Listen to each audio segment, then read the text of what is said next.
Hello guys, welcome to my YouTube channel the nursing show. आशा करती हूँ कि आप सभी स्वस्थ होंगे और आपकी तैयारी भी अच्छी चल रही होगी। तो दोस्तों, आज का हमारा टॉपिक है मिडवाइफरी से रिलेटेड मोस्ट इम्पॉर्टेंट टॉपिक, जिससे रिलेटेड ऐसे क्वेश्चंस है जो एएनएम और जीएनएम के लिए भी बहुत ज़्यादा इम्पॉर्टेंट रहने वाले हैं। तो अगर आप हमारे चैनल पर नए हैं तो आप प्लीज़ हमारे चैनल को सब्सक्राइब करें, और अगर मेरा वीडियो आपको पसंद आए तो प्लीज़ वीडियो को लाइक और शेयर भी ज़रूर करें। साथ ही बेल आइकन को ऑन ज़रूर करें ताकि हमारा वीडियो है आपको सबसे पहले आप तक पहुंचे। तो आइए दोस्तों, वीडियो स्टार्ट करते हैं। अपना फर्स्ट क्वेश्चन, यदि प्रसव प्रक्रिया में 42 सप्ताह पूर्ण होने के बाद भी प्रारंभ नहीं होती है, प्रसव प्रक्रिया 42 सप्ताह पूर्ण होने के बाद भी प्रारंभ नहीं होती है तथा उसे कृत्रिम साधनों के द्वारा प्रारंभ किया जाता है, क्या कहलाता है? यानी जो प्रेगनेंसी है वो कितने वीक की होती है? 40 वीक की होती है, नॉर्मल 40 वीक की होती है। तो 40 वीक में के बाद में डिलीवरी जो लेबर प्रोसेस है वो स्टार्ट हो जाती है। लेकिन इसमें क्वेश्चंस किया जा रहा है कि जो 42 सप्ताह के बाद भी ये स्टार्ट नहीं होती है तो इसे स्टार्ट किया जाता है कोई भी कृत्रिम साधन है, जैसे ड्रग्स वगैरह या फिर कोई भी इक्विपमेंट के द्वारा स्टार्ट किया जाता है, तो इसे क्या कहा जाता है? A option induced labour, B option normal labour, C option precipitated labour, D option none of above. तो हमारा इसमें राइट आंसर रहेगा इंड्यूस्ड लेबर कहा जाता है। वेरी वेरी इंपॉर्टेंट, ए हमारा राइट आंसर रहने वाला है, इंड्यूस्ड लेबर कहा जाता है। सेकंड क्वेश्चन, प्रथम गर्भा में सामान्य प्रसव की कुल अवधि कितनी होती है? प्रथम गर्भा यानी जो फर्स्ट बार प्रेग्नेंट हुई है लेडी, फर्स्ट बार प्रेग्नेंट हुई है, जो फर्स्ट बार माँ बन रही है, उसमें सामान्य प्रसव की कुल अवधि कितनी होती है? यानी प्रसव की 4 स्टेजेस होती है, फर्स्ट, सेकंड, थर्ड और फोर्थ। उसकी कुल अवधि की बात की जा रही है कि कितनी होती है। ए ऑप्शन 18 घंटे, बी ऑप्शन 8 से 10 घंटे, सी ऑप्शन 14 से 16 घंटे, डी ऑप्शन 2 घंटे। तो प्राइमरी ग्रेविडा है उसमें कितने होते हैं? 14 से 16 घंटे। सी हमारा राइट आंसर रहेगा। वेरी वेरी इंपॉर्टेंट है क्वेश्चन सी, ये अक्सर एग्जाम में पूछा जाता है। आपसे क्वेश्चंस ऐसे भी पूछा जा सकता है कि जो मल्टी पैरा है उसमें कितने होते हैं? मल्टी पैरा में अगर आपसे पूछा जाए मल्टी पैरा यानी जो 2 या 2 से अधिक बार माँ बन चुकी है, या दूसरी बार माँ बन रही है, या तीसरी बार माँ बन रही है, उनमें ये टाइम कितना होता है? जो प्रसव की कुल ड्यूरेशन है वो कितनी होती है, टोटल ड्यूरेशन? तो आपका राइट आंसर रहेगा ए 8 से 10 घंटे। मल्टी पैरा की बात की जा रही है, 8 से 10 घंटे मल्टी पैरा में, और हमारा राइट आंसर रहेगा 14 से 16 घंटे। हमारा नेक्स्ट क्वेश्चन, जब प्रसव की कुल अवधि 18 से 19 घंटे से ज़्यादा हो तो उसे क्या कहा जाता है? यानी जो नॉर्मल प्राइमरी ग्रेविडा है उसमें जो मल्टी पैरा है उसमें 8 से 10 घंटे होते हैं, लेकिन और जो प्राइमरी ग्रेविडा है उसमें 14 से 16 घंटे होते हैं। लेकिन यहाँ बात की जा रही है कि प्रसव की 4 स्टेजेस है उसकी कुल जो ड्यूरेशन है 18 से 19 घंटे से ज़्यादा हो तो A option prolonged labour, B option precipitated labour, C option normal labour, D option induced labour. तो हमारा इसमें राइट आंसर क्या रहेगा? प्रोलॉन्ग्ड लेबर, यानी ए हमारा राइट आंसर रहेगा। प्रोलॉन्ग्ड यानी उसे लंबा प्रसव के नाम से जाना जाता है। अब हमारा नेक्स्ट क्वेश्चन, यूटोसिया किसे कहते हैं? यूटोसिया वेरी वेरी इंपॉर्टेंट, अक्सर एग्जाम में पूछा जाता है यूटोसिया किसे कहते हैं। A option normal labour, B option abnormal labour, C option precipitated labour, D option none of above. तो हमारा इसमें राइट आंसर क्या रहेगा? ए हमारा राइट आंसर रहेगा कि इसे नॉर्मल लेबर को क्या कहा जाता है?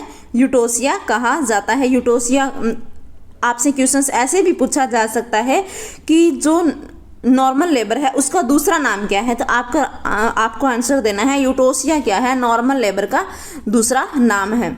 अगर बात की जाए कि जो अब नॉर्मल लेबर है उसको क्या कहा जाता है? अब नॉर्मल लेबर को क्या कहा जाता है? तो इसको कहा जाता है डिस्टोसिया। क्या कहा जाता है? डिस्टोसिया कहा जाता है। आपसे क्वेश्चंस ऐसे भी पूछा जा सकता है कि डिस्टोसिया है वो किसे कहा जाता है? यूटोसिया तो नॉर्मल लेबर और डिस्टोसिया अब नॉर्मल लेबर को कहा जाता है। आप दोनों ही नोट कर लीजिए। जो प्रथम ग्रेविडा है उसमें जो नॉर्मल लेबर है उसकी जो ड्यूरेशन है वो कितनी रहती है? 14 से 16 आवर्स। और जो मल्टीपैरा है उसमें 8 से 10 घंटे। लेकिन और इसमें क्या होता है? प्रजेंटेशन है वो वर्टेक्स टाइप की होती है, वर्टेक्स टाइप की होती है। और जो नॉर्मल लेबर में क्या होता है कि जो कॉम्प्लिकेशंस जो भी जटिलताएं हैं वो अब्सेंस होती है। ये इसकी जो विशेषताएं हैं उनमें इंक्लूड की जाती है। हमारा नेक्स्ट क्वेश्चन, गर्भवती महिला में प्रसव के समय मायोमेट्रियम को संकुचित करने वाले प्रोटीन के निर्माण को प्रेरित करने वाला हार्मोन कौन सा है? Very very important. ये किसके प्रेगनेंसी में पूछा जा रहा है। प्रेगनेंसी में जो मायोमेट्रियम है, मायोमेट्रियम क्या है? यूट्रस की जो मिडल लेयर है उसको बोला जाता है मायोमेट्रियम। उसको कॉन्ट्रैक्ट करने वाला प्रोटीन, एक प्रोटीन होता है जो उसको क्या करता है? कॉन्ट्रैक्ट करता है। क्या, कौन सा प्रोटीन होता है वो? आप मुझे कमेंट में ज़रूर बताएं कि वो प्रोटीन कौन सा होता है जो मायोमेट्रियम को संकुचित करता है, कॉन्ट्रैक्ट करता है। उस प्रोटीन का नाम क्या है? आप मुझे कमेंट बॉक्स में ज़रूर लिखें। ए ऑप्शन हमारा progesterone, B option oxytocin, C option और ईस्ट्रोजन, डी ऑप्शन प्रोस्टाग्लैंडिन। तो हमारा राइट आंसर क्या रहेगा? ईस्ट्रोजन हमारा राइट आंसर रहेगा कि जो प्रोटीन है उसको उसके निर्माण को जो इंड्यूस्ड करता है वो हार्मोन है ईस्ट्रोजन हार्मोन। ये क्या करता है? जो ईस्ट्रोजन हार्मोन है वो इसके साथ में एक और काम करता है। ये प्रोस्टाग्लैंडिन है, जो प्रोस्टाग्लैंडिन है उसके सिंथेसिस को भी बढ़ाता है। इसके सिंथेसिस को भी क्या करता है? बढ़ाता है। ओवरी और प्लेसेंटा के द्वारा ये सिक्रेट किया जाता है। ओवरी एंड प्लासेंटा के द्वारा क्या किया जाता है? ये सिक्रेट किया जाता है। हमारा नेक्स्ट क्वेश्चन, निम्नलिखित में से कौन सी आभासी प्रसव पीड़ा की विशेषता नहीं है? वेरी वेरी इंपॉर्टेंट है। आभासी प्रसव पीड़ा एंड वास्तविक प्रसव पीड़ा दो होते हैं। ये एक आभासी प्रसव पीड़ा और एक वास्तविक प्रसव पीड़ा। तो इसकी विशेषता क्या नहीं है ये पूछी जा रही है कि ऐसी विशेषताएं हैं जिनमें से एक विशेषता उसकी नहीं है। कौन सा अपना राइट आंसर रहेगा? ए ऑप्शन वास्तविक प्रसव पीड़ा की तुलना में हल्का दर्द सो अनुपस्थित। सी ऑप्शन दर्द की आवृत्ति एवं तीव्रता में परिवर्तन नहीं। D option beg of water का उपस्थित। तो हमारा इसमें राइट आंसर क्या रहेगा? बेग ऑफ वाटर उपस्थित रहेगा। जो उपस्थित है वो हमारा राइट आंसर है। ये किसका जो विशेषता है? ये है वास्तविक प्रसव पीड़ा की विशेषता है। वास्तविक प्रसव पीड़ा की विशेषता है कि इसमें क्या होता है? बेग ऑफ वाटर उपस्थित रहता है और शो भी उपस्थित रहता है। वास्तविक प्रसव पीड़ा, तो हमारा डी हमारा राइट आंसर रहेगा। आभासी प्रसव पीड़ा है उसकी जो बेग ऑफ वाटर क्या है? बेग ऑफ वाटर है कि डिलीवरी के टाइम यूट्रस है, यूट्रस में जो एमनियोटिक फ्लूइड है वो क्या होता है? सर्वाइकल कैनाल में एक गुब्बारे के समान ऐसे लटक जाता है।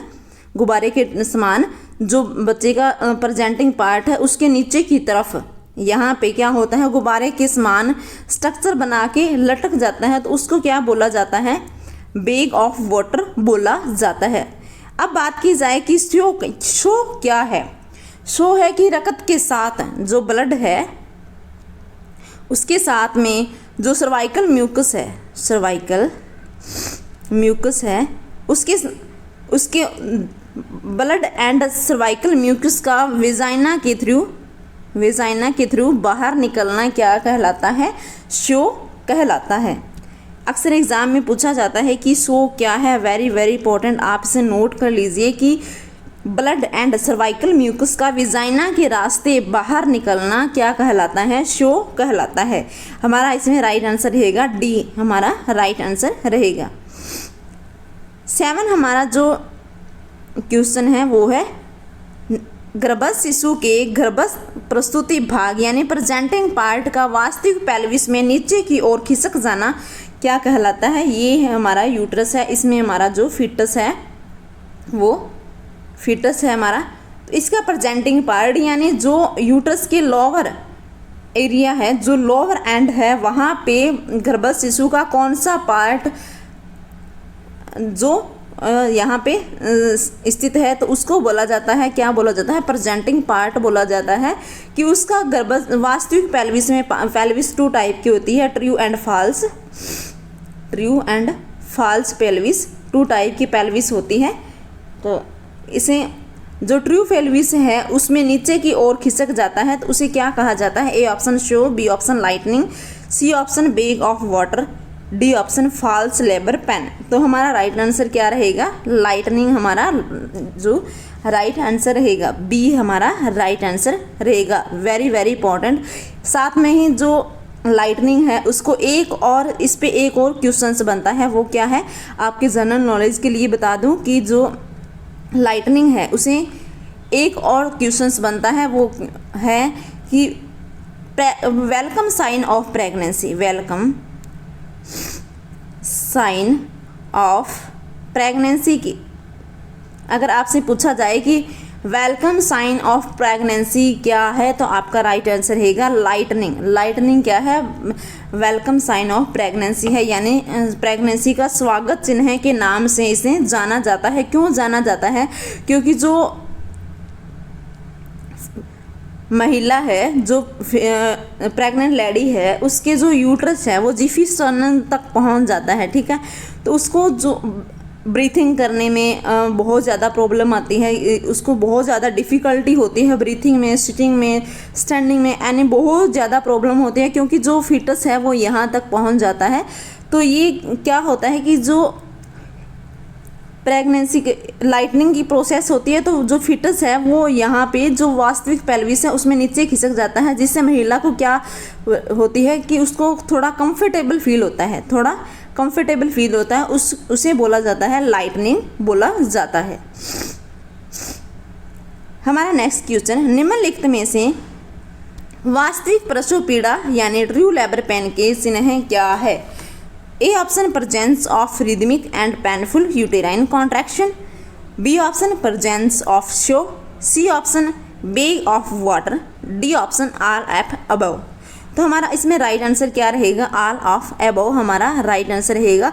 यानी जो वास्तविक प्रसव पीड़ा है उसमें जो रिदमिक यानी जो लयबद्ध कॉन्ट्रैक्शन आते हैं वो, और पेनफुल यूटेराइन कॉन्ट्रैक्शन की प्रेजेंस होती है, और शो भी प्रेजेंस होता है, यानी सर्वाइकल जो म्यूकस है वो ब्लड के साथ में क्या हो जाते हैं, विजाइना के थ्रू बाहर निकल जाते हैं, ये भी प्रेजेंस होता है। जो बैग ऑफ वाटर है यानी जो बलून के समान जो स्ट्रक्चर है वो भी सर्वाइकल जो कैनाल है, एरिया है, वहाँ पे देखी जा सकती है, यानी ऑल ऑफ अबव इसका हमारा राइट आंसर रहेगा।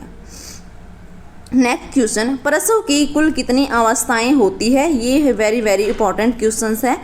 ए option 8, B option 6, C option 4, D option 2। तो हमारा इसमें राइट आंसर क्या रहेगा? 4 हमारा राइट आंसर रहेगा। 4 स्टेजेस होती है, कौन सी? First, second, third and